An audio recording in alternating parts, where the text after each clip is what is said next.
Back to Dynamite. Back to Dynamite. Back to AEW Dynamite. It's one of those shows, ladies and gentlemen. Oh, good God. Well, we were back outside the building, and again, the front door. It looked, the stairs up to this old historic auditorium, the building looks fine. There was no people, Jerry. Where are the people, Jerry? There was literally nobody on the streets, the front steps. It's just an empty building with this knucklehead Wheeler Useless with no shirt on and his wrestling tights out on the sidewalk where there was no people.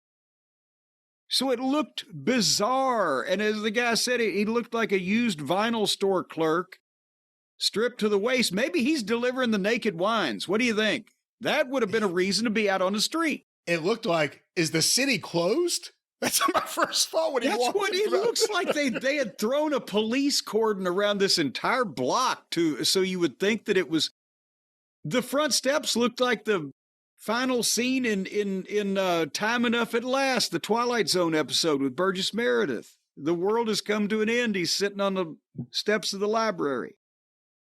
He walks in, and the camera follows him into the arena, the over-the-shoulder shot.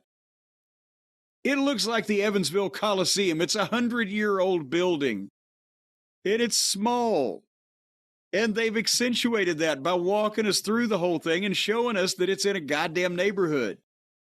And that's why I said earlier, the WWE, you get the drone shot or this hell of a handheld over the Jey Uso shoulder when he goes down to this sea of people. Here you got a lone cameraman following an indie guy into a barn. So what? If he's Useless is supposed to be on the outs or sideways in some way with Moxley and the rest of the bunch anyway, have him come down the entrance. Have him commit the cardinal sin. Dress in the locker room. What the fuck is going on? Well, he didn't have issues with Moxley before the match, did he? Well, he's always the whipping boy and the guy that they take advantage of and they push him around. And then he started to accept it. I didn't realize until this match that we had a new problem. Well, he liked it. It was attention. See, he comes from a broken home. His mother wanted a girl and his father wanted a boy, and they were both satisfied. But they have this match with him and Edge because now Wheeler is the only one left. Edge has caved the brains in of Claudio and I think Pac, and they got Willow to commit homicide on Marina Shafir because a guy can't hit a girl in the head with a fucking folding chair like Paul Bunyan, but it's okay if a girl does it. So now they're all injured, all of Dick the Boozer's Boar Horsemen except for Wheeler here. So Edge is going to go through him. And he did. It took him 10 minutes before he speared him. 1, 2, 3. So if he needs 10 minutes to beat Wheeler, I guess he's going to need 4 days to beat Moxley. But afterward, Edge pulls Wheeler up to his feet and shakes his hand and says, "This is what respect looks like." And then walks out. So there's Wheeler standing there, and then here comes Dick the Boozer into the ring. And he's yelling at him, and he's pie-facing him, and he's fucking berating him, and he's screaming. And this whole production takes place where he's just abusing this guy, and the people are, they want to see the underdog turn on authority, so they start, Wheeler. And Wheeler kind of minorly pie-faces Moxley and stalks out of the ring and goes to the back. And the Boozer follows him. He missed the pie face. He didn't get it full on. He missed the pie face. Yeah. Well, because he was intimidated. He didn't want to potato Moxley. He was afraid Moxley would beat him up. He looked like a scared little kid. And that, after the people were getting behind him, if he'd have really shoved the fuck out of him and fucking took off, he'd have had something. But instead, he's a fucking wimp. And Boozer followed him to the back and told, keep walking. Keep walking. Yeah, you'll be. And as Yuta is leaving, he's going, but he's leaving. And then Moxley cut the promo to the camera. All right, Cope, you did it. I'm all alone.